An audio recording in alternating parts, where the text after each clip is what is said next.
നമസ്കാരം. ഹരിതം സുന്ദരത്തിലേക്ക് എല്ലാ മാന്യപ്രേക്ഷകർക്കും സ്നേഹം നിറഞ്ഞ സ്വാഗതം.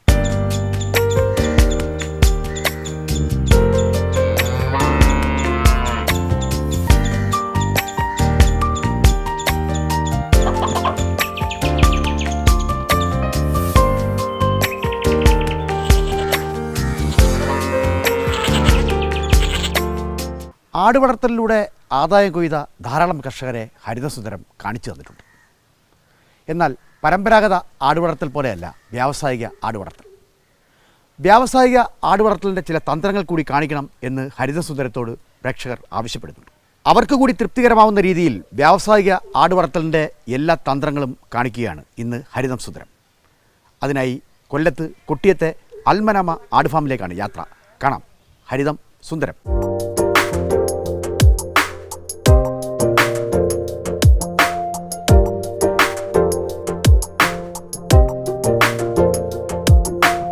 അൽമനാമയിലാണ് ഞാനിപ്പോൾ.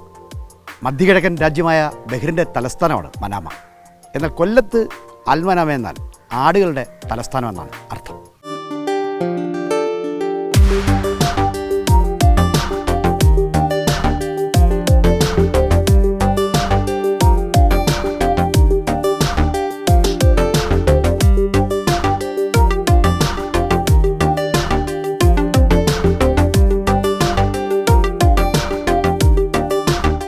അൽമനാമയിലാണ് ഒരു കൊമേഴ്സ്യൽ, അതായത് വ്യാവസായികമായ ആടുവളർത്തൽ കേന്ദ്രം. ആടുവളർത്തൽ കേന്ദ്രത്തിലേക്ക് പോകുന്നതിന് മുമ്പ് തന്നെ എന്താണ് വ്യാവസായികമായ ആടുവളർത്തൽ എന്ന് ഒന്ന് മനസ്സിലാക്കിയിരിക്കേണ്ടതുണ്ട്. നമുക്കറിയാം, പാവപ്പെട്ടവൻ്റെ പശു എന്നാണ് ബാപ്പുജി ആടുകളെ വിശേഷിപ്പിച്ചത്. എന്നാൽ പുതുകാലത്ത് മറ്റൊരു മുദ്രാവാക്യമുണ്ട്. ആടെന്നാൽ പാവപ്പെട്ടവരുടെ ATM എന്നാണ്. അക്ഷരാർത്ഥത്തിൽ ആട് പാവപ്പെട്ടവരുടെ ATM തന്നെയാണ്. നമുക്കറിയാം, കേരളത്തിലെ 18 അതിർത്തി ചെക്ക് പോസ്റ്റുകളിൽ ഒന്നിലൂടെ പോലും കടന്നു വരാത്ത ഒരു മൃഗമാണ് ആട്. ആടുകളുടെ സംഖ്യ പുതിയ കാനേഷുമാരി അനുസരിച്ച് ഏതാണ്ട് 2-3 ഇരട്ടിയായിരിക്കും. കേരളത്തിൽ ആടുകളുടെ സംഖ്യ വർദ്ധിക്കുകയാണ്. അതോടൊപ്പം തന്നെ ഫാമുകളുടെ എണ്ണവും വർദ്ധിക്കുന്നു. വ്യാവസായിക ആടുവളർത്തലിലേക്ക് കൂടുതൽ കർഷകർ തിരിയാനുള്ള ഒരു കാരണം അതിൽ നിന്ന് കിട്ടുന്ന ലാഭം തന്നെയാണ്. എപ്പോൾ വേണമെങ്കിലും വിറ്റ് കാശാക്കാം എന്നതാണ് ആടുകളുടെ പ്രത്യേകത. ആടുകൾക്ക് വേണ്ടിയുള്ള ചന്തകൾ പലപ്പോഴും രാത്രിയാണ് എന്നുകൂടി ഓർക്കണം. നേരം പുലരുന്നതിന് മുമ്പ് തന്നെ ആടിൻ്റെ കച്ചവടം കഴിഞ്ഞിരിക്കും. എന്തായാലും ആടുവളർത്തലിൽ വലിയ രീതിയിൽ പണം ഒഴുകുന്നുണ്ട്. അതുകൊണ്ട് തന്നെ പുതിയ സാങ്കേതികതകൾ ആടുവളർത്തലിൽ കൊണ്ടുവരാൻ കർഷകർ ശ്രദ്ധിക്കുന്നുണ്ട്. അത്തരം പുതിയ സാങ്കേതികതകളും പുതിയ പ്രവണതകളും ഉൾക്കൊള്ളിക്കുന്ന ഫാമാണ് അൽമനാമയുടെ. നമുക്ക് അൽമനാമ ആടുവളർത്തൽ കേന്ദ്രത്തിലേക്ക് പോകാം.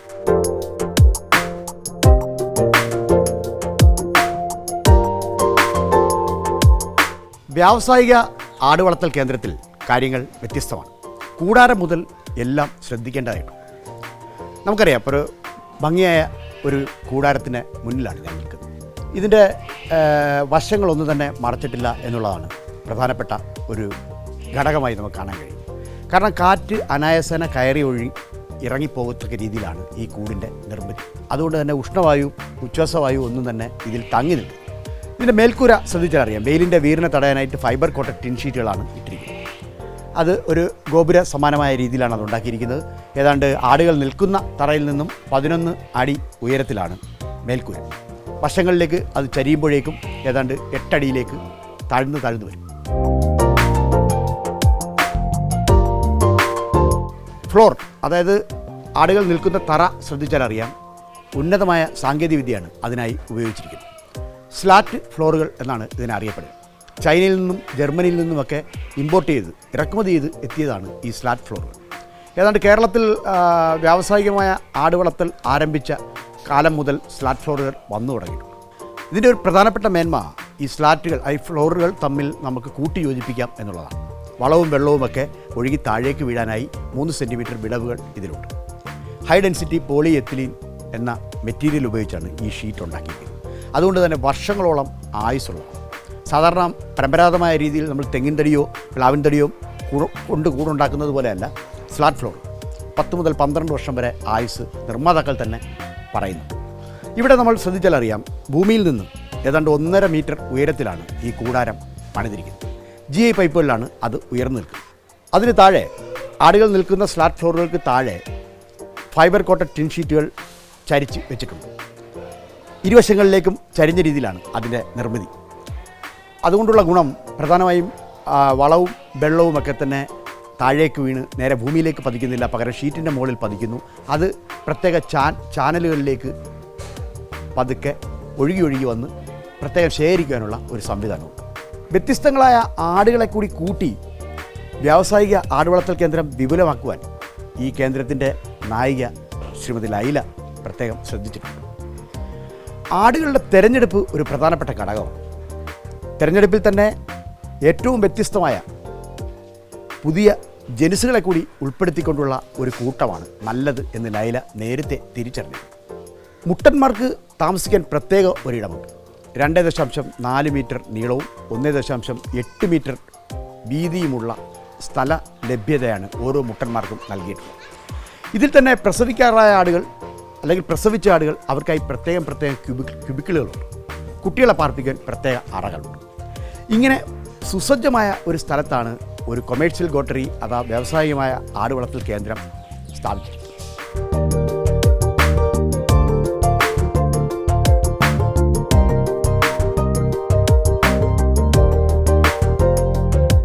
ഇനി ആടുകളുടെ തിരഞ്ഞെടുപ്പിലും ശ്രദ്ധ ആവശ്യമുണ്ട്. വ്യത്യസ്തങ്ങളായ ഇനങ്ങളെ ഒപ്പം കൂട്ടിയിട്ടുണ്ട്. അതിൽ പ്രധാനം ബീറ്റൽ, ജാംനാപ്പാരി, ബോയർ, അതോടൊപ്പം തന്നെ കേരളത്തിൻ്റെ തനതുനിസായ മലബാർ. ബീറ്റലും ജാംനാപ്പാരിയും ബോയറുമൊക്കെ മുട്ടനാടുകൾ, നാടനും മരനാടനുമായി വ്യത്യസ്തങ്ങളായ മുട്ടനാടുകളെ ഉപയോഗിച്ച് നമ്മുടെ നല്ല മലബാറി ആടുകളെ പ്രജനനം നടത്തിയാൽ ഉണ്ടാകുന്ന കുട്ടികൾക്ക് ഭാരം കൂടും എന്ന കണക്കൂട്ടലിലാണ് ഇങ്ങനെ ചെയ്യുന്നത്. ആട് ഫാമിൽ ആട്ടിൻ കുട്ടികൾക്കാണ് ഏറെ വിലയുള്ളത്. കിലോ തൂക്കത്തിനനുസരിച്ചാണ് വില. മാത്രവുമല്ല അടുത്ത രക്തബന്ധമുള്ള ആടുകളെ തമ്മിൽ ഇണചേർക്കുകയേയില്ല. അങ്ങനെ വരുമ്പോൾ കൂടുതൽ ചൈതന്യമുള്ള നല്ല ആട്ടിൻകുട്ടികളെ സൃഷ്ടിക്കുവാൻ കഴിയും. ഇവിടുത്തെ മുട്ടന്മാരെ തന്നെ നോക്കൂ. സിരോഹി, രാജസ്ഥാനിലെ മരുഭൂമിയാണ് സിരോഹി. കാപ്പി വർണ്ണത്തിൽ സ്വർണ്ണ പുള്ളികൾ പടർത്തുന്ന മേനി വർണ്ണമാണ് സിരോഹി ആടുകൾക്കുള്ളത്. കടുത്ത ഉഷ്ണത്തെയും അതിശൈത്യത്തെയും അതിജീവിക്കുന്ന ആടുകളാണ് സിരോഹി ആടുകൾ. പൂർണ്ണ വളർച്ചയിൽ ഏതാണ്ട് 70 മുതൽ 80 കിലോയോളം ഭാരം ഒരു മുട്ടനാടിന് ഉണ്ടാകാൻ സാധ്യതയുണ്ട്. സിരോഹി അങ്ങനെ പ്രധാനപ്പെട്ട ഒരു പ്രജനന ഇനം തന്നെയാണ്.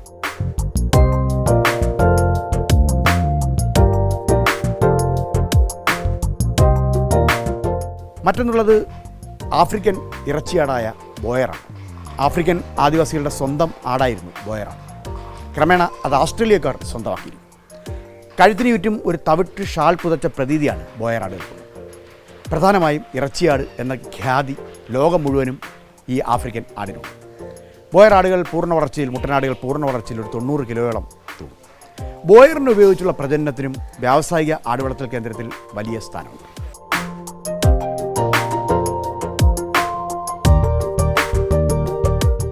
ഇനി നോക്കാം ബീറ്റൽ. ബീറ്റൽ പഞ്ചാബി ആടാണ്. അക്ഷരാർത്ഥത്തിൽ ഒരു കുതിരയാണ് ബീറ്റൽ. പഞ്ചാബി ആടായ ബീറ്റലിന് കറുപ്പ് നിറമാണെങ്കിൽ ഹൈദരാബാദി ബീറ്റലിന് കാപ്പിപ്പൊടി നിറമാണ്. കാപ്പി വർണ്ണത്തിലുള്ള ബീറ്റലിന് അല്പം മേന്മ കൂടും എന്ന് കണ്ട് ലൈല അത്തരത്തിലുള്ള ഒന്നിനെ സ്വന്തമാക്കി. അതും പ്രധാനമായും പ്രജനന ആവശ്യത്തിന്.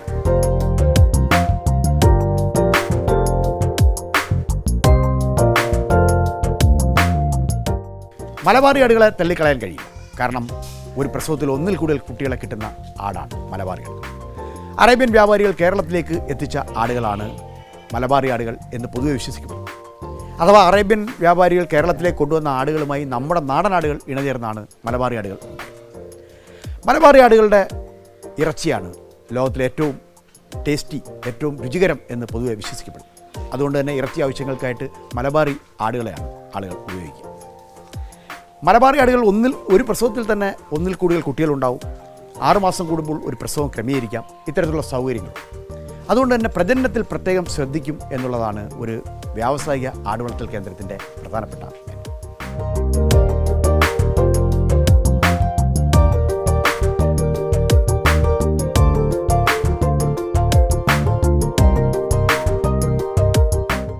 ആടുവളർത്തൽ വ്യാവസായികമാകുമ്പോൾ ഇറച്ചിയും പാലുമാണ് അതിലെ ഉൽപ്പന്നങ്ങൾ. ആട് ഒരു ഫാക്ടറിയാണ്. അതിലെ ഉൽപ്പന്നങ്ങളാണ് ഇറച്ചിയും പാലും. അത് പ്രവർത്തിക്കണമെങ്കിൽ അസംസ്കൃത വസ്തുക്കൾ വേണം. അത്തരം ഉൽപ്പന്നങ്ങൾ ഉണ്ടായി വരണമെങ്കിൽ നല്ല തീറ്റ വേണം എന്നർത്ഥം. തീറ്റ സമീകൃതമായിരിക്കണം. തീറ്റയ്ക്കായി ഒരു പ്രത്യേക കൂടാരം തന്നെ അൽമനാമയിലുണ്ട്. പച്ചിലത്തീറ്റകളും സാന്ദ്രീകൃത തീറ്റകളും ഒക്കെ തയ്യാറാക്കുന്നത് ഇവിടെയാണ്. സ്വാഭാവികമായും കയ്പുള്ള ഇലകളോടാണ് ആടുകൾക്ക് ഏറെ ഇഷ്ടം. കയ്പും കറയുമുള്ള ഇലകൾ തന്നെ ആടുകളുടെ ഭക്ഷണമാക്കുവാൻ ലൈല പ്രത്യേകം ശ്രദ്ധിച്ചിട്ടുണ്ട്. പ്രധാനമായും കയ്പുള്ള ഇലയായ നമ്മുടെ നാട്ടിൽ സുലഭമായി കിട്ടുന്ന പ്ലാവിലയാണ് ഇവിടെ മുഖ്യമായും പച്ചിലത്തീറ്റയായി ഉപയോഗിക്കുന്നത്. കണ്ണത്ത ദൂരത്തോളം വളർന്നു കിടക്കുന്ന പുൽത്തോട്ടങ്ങളുണ്ട്. CO5 ആണ് അതിലെ മറ്റൊരു പുല്ലിനം. അങ്ങനെ പ്ലാവിലയും CO5 ഒക്കെ ചേർന്ന പച്ചിലത്തീറ്റയാണ് മുഖ്യമായും ആടുകൾക്ക് നൽകുന്നത്.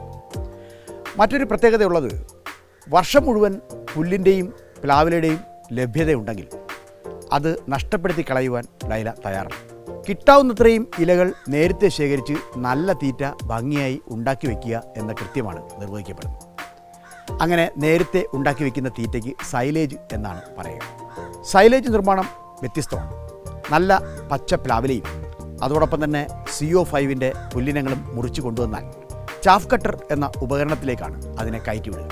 സാധാരണഗതിയിൽ പ്ലാവിലയും മറ്റും ഉയരത്തിൽ കെട്ടിത്തൂക്കിയാൽ ആടുകൾ ഇലകൾ മാത്രം കടിച്ചു നിന്ന് തണ്ടുകൾ അവിടെ അവശേഷിപ്പിക്കും.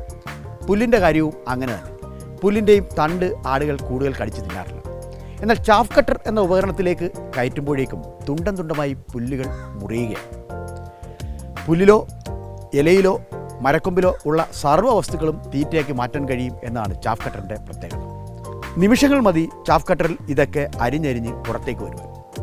ഇതാ പ്ലാവില അതിൻ്റെ തണ്ടോടുകൂടി തന്നെ ഉള്ളിലേക്ക് കയറ്റി വിടുകയാണ്. അതോടൊപ്പം CO5 പുല്ല് അതിൻ്റെ തണ്ടോടുകൂടി തന്നെ ഉള്ളിലേക്ക് കയറ്റി വിടുകയാണ്. പെട്ടെന്ന് അത് നുറുങ്ങ് കഷ്ണങ്ങളാക്കി പുറത്തേക്ക് വീഴും.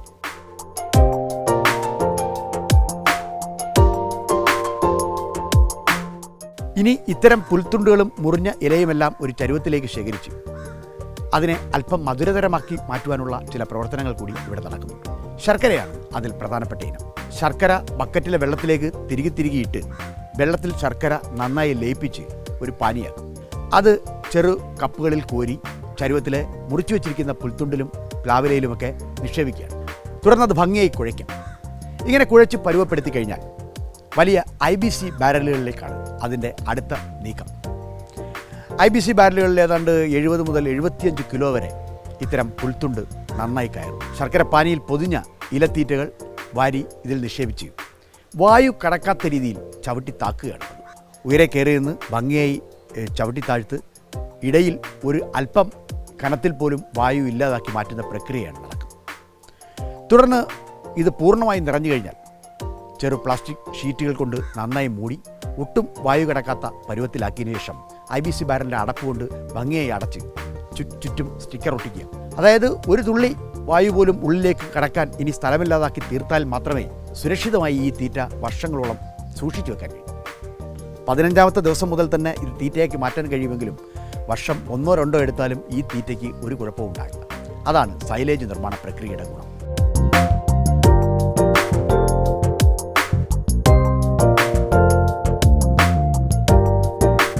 വർഷം മുഴുവൻ പുല്ലോ പ്ലാവിലയോ ഒക്കെ കിട്ടുന്നവർക്ക് അനുവർത്തിക്കാവുന്ന ഒരു തന്ത്രം കൂടിയാണിത്.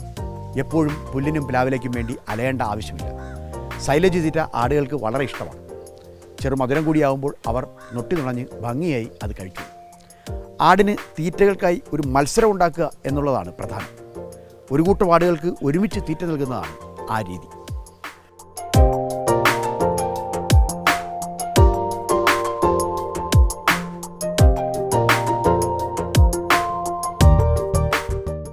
അൽമനാമ ഫാമിൻ്റെ നായിക ശ്രീമതി ലൈല അബ്ദുൽ അസീസ് നമ്മോടൊപ്പം ഉണ്ട്.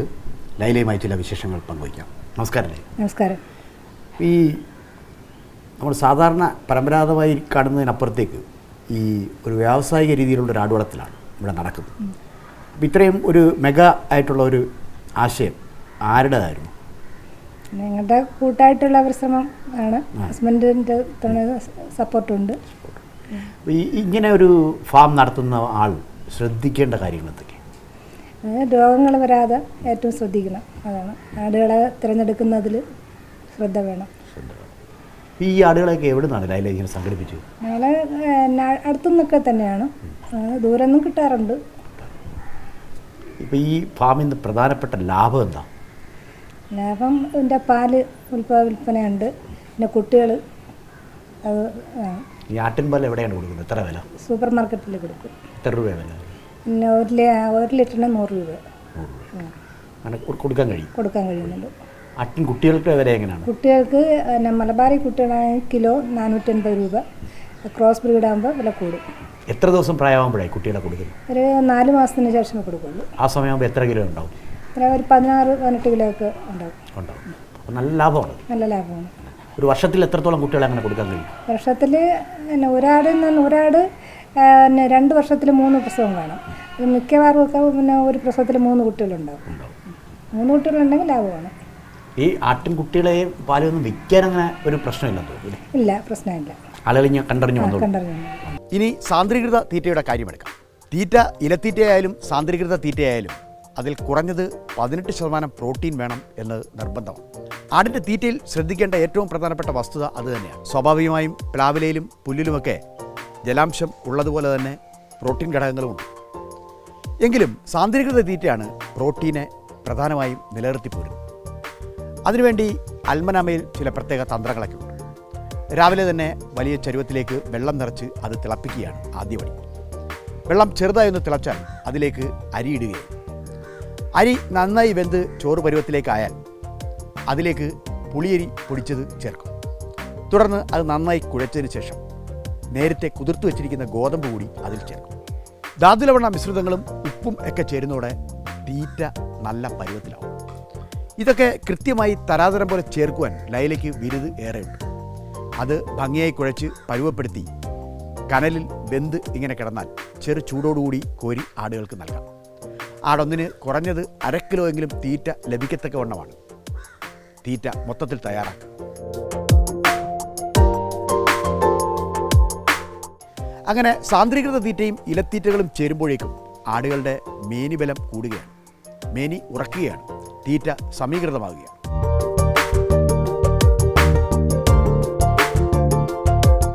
ആടുകളിൽ ഇറച്ചി മാത്രമല്ല പാലും രോമവും ഒക്കെ വരുമാനമാണ്. ആട്ടിൻപാലിന് ധാരാളം ആവശ്യക്കാരുണ്ട്. ആട്ടിൻപാലിന് ചില മേന്മകൾ കൂടിയുണ്ട്. പൊതുവെ ഔഷധ ഗുണമുണ്ട് എന്ന് കരുതപ്പെടുന്ന പാലാണ് ആട്ടിൻപാൽ. അതിന് കാരണം മറ്റൊന്നുമല്ല, ആട്ടിൻപാലിലെ കൊഴുപ്പ് കണികകൾ വളരെ ചെറുതാണ്. അതുകൊണ്ട് തന്നെ ജീവിതശൈലി രോഗങ്ങളുള്ളവർക്കും ആട്ടിൻപാൽ ഉപയോഗിക്കാം. ചില പ്രത്യേക രോഗങ്ങൾക്ക്, ആസ്മ, അലർജി തുടങ്ങിയ പ്രത്യേക രോഗങ്ങൾക്ക് ദിവ്യൌഷധം കൂടിയാണ് ആട്ടിൻപാലെന്ന് പൊതുവെ വിശ്വസിക്കപ്പെടുന്നത്. മാത്രമല്ല ചില മരുന്നുകളുടെ ചേരുവ കൂടിയാണ് ആട്ടിൻപാൽ. അതുകൊണ്ട് തന്നെ ആട്ടിൻപാൽ ഒരു നല്ല മൂല്യവർദ്ധിത ഉൽപ്പന്നമാക്കി മാർക്കറ്റിലെത്തിച്ചാൽ അതിന് ധാരാളം ആവശ്യക്കാർ ഉണ്ടാവുമെന്ന് ഉറപ്പാണ്. ആ കാര്യം അൽമനാമയിൽ നിർവഹിക്കപ്പെടുന്നു. ആട്ടിൻപാൽ കറന്ന് അത് പ്രത്യേകം PET ബോട്ടിലുകളിലാക്കി അത് നിറച്ച് സ്റ്റിക്കർ ഒട്ടിച്ച് തന്നെയാണ് വിൽപ്പന. 1 ലിറ്റർ ആട്ടിൻപാലിന് ഏകദേശം 100 രൂപയോളം വില കിട്ടുന്നുണ്ട്.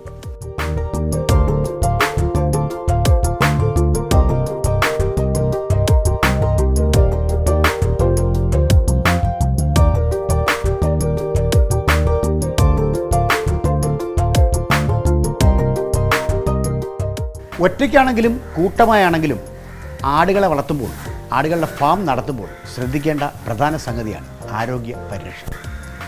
ആടുകളെ സംബന്ധിച്ചിടത്തോളം സാംക്രമിക രോഗങ്ങളും പകർച്ചവ്യാധികളും ഏറെയുണ്ട്. അതിൽ പ്രധാനിയാണ് PPRഉം കുളമ്പ് രോഗം. കുളമ്പ് രോഗം കാറ്റിലൂടെയാണ് പടരുന്നതെങ്കിൽ PPR അടുത്തു നിൽക്കുന്ന ആടുകളെ ബാധിക്കുന്ന സാംക്രമിക രോഗമാണ്.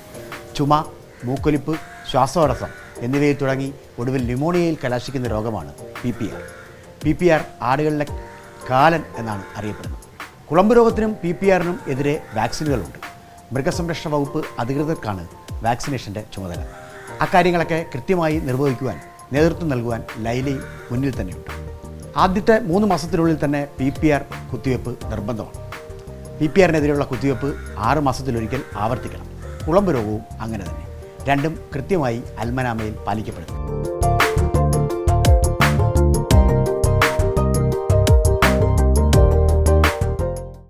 ഇപ്പം ലൈല ഇപ്പം എനിക്ക് തോന്നുന്നു ഈ കേരളത്തിലുള്ള പല ആളുകൾക്കും അറിയാം ഇല്ലേ ഇവിടെ ഇങ്ങനെ ഒരു ഫാം ഉണ്ടോ? അറിയാം. ഇതിൻ്റെ തീറ്റക്രമമൊക്കെ ഇപ്പം ഇങ്ങനെ ഈ പരുവപ്പെടുത്തി ആടുകളെ നല്ല രീതിയിലാക്കുന്നില്ലേ, അതൊക്കെ എങ്ങനെയാണ് പഠിച്ചത്? ഈ തീറ്റയൊക്കെ ഇങ്ങനെയൊക്കെ കൊടുക്കാം? കുറച്ചൊക്കെ യൂട്യൂബിലൊക്കെ കണ്ടും ഇതൊക്കെയാണ്. പിന്നെ പരമ്പരാഗതമായിട്ട് ഞങ്ങൾക്ക് ആട് ഉണ്ടായിരുന്നു ചെറുതിലെ വീട്ടിൽ, അങ്ങനെയൊക്കെ അത് മനസ്സിലാക്കിയത്. ഇപ്പോൾ ഈ ലൈലയുടെ ഈ നമ്മളിപ്പോൾ നമ്മുടെ ഈ അഭിമുഖം കണ്ടുകൊണ്ടിരിക്കുന്ന ആളുകൾ അവർക്ക് ഒന്ന് ധൈര്യമായിട്ട് ഈ ആട് വളർത്തലിലേക്ക് ഇറങ്ങാൻ കഴിയും. അവരുടെ നിക്ഷേപം ഒരിക്കലും പഴയ പോവില്ല. അവരെന്താ തുടക്കത്തിൽ വരുന്ന ഒരാളെന്താ ഈ കാര്യത്തിൽ ശ്രദ്ധിക്കേണ്ടത്? തുടക്കത്തിൽ വരുന്ന ആൾ ലാഭം മാത്രം നോക്കരുത് എന്നാണ് എനിക്ക് പറയാനുള്ളത്. ഏത് ബിസിനസ് ആയാലും നഷ്ടമുണ്ടാവും. അപ്പോൾ തുടക്കത്തിൽ നമ്മൾ ശരിക്കും നമുക്ക് അറിയാമെങ്കിൽ മാത്രമേ ലാഭത്തിൽ പോവുള്ളൂ. അങ്ങനെയുള്ളൊരു മാത്രമേ ഫോൾട്ടായിട്ട് പാടുന്നുള്ളൂ. അപ്പം ഇത്രയും നാളത്തെ അനുഭവത്തിൽ പിന്നെ ലൈലയ്ക്ക് സംഭവിച്ചു പോയ ഒരു ചതി എന്താ ഇതിനകത്ത്? ഇതിൻ്റെ അങ്ങനെ ചതിയൊന്നും ഇതായിട്ട് തോന്നിയിട്ടില്ല. ഇനി ഈ ആട് വളർത്തൽ കുറച്ചുകൂടി വിപുലമാക്കണമെന്ന് ആഗ്രഹമുണ്ട്. ആഗ്രഹമുണ്ട്. അപ്പം അതിനെന്താ എന്താ എന്താ മനസ്സിലെന്താ? മനസ്സിലൊരു ഫാം കുറച്ചുകൂടി നല്ല വലുതാക്കണം. പിന്നെ എല്ലാ ബ്രീഡുകളുടെയും ഓരോന്നെങ്കിലും ഉണ്ടാവണം എന്നുള്ള ആഗ്രഹമുണ്ട്. വ്യാവസായിക ആടുവളർത്തലിൽ ഇന്ന് ഒഴിവാക്കാൻ കഴിയാത്ത നാമമാണ് അൽമരാമ. യുക്തിയും അർപ്പണബോധവും കൊണ്ട് കീർത്തിയുടെ കൊടുമുടികൾ തേടുകയാണ് ലൈല എന്ന വീട്ടമ്മ. നേരാം ഭാവം.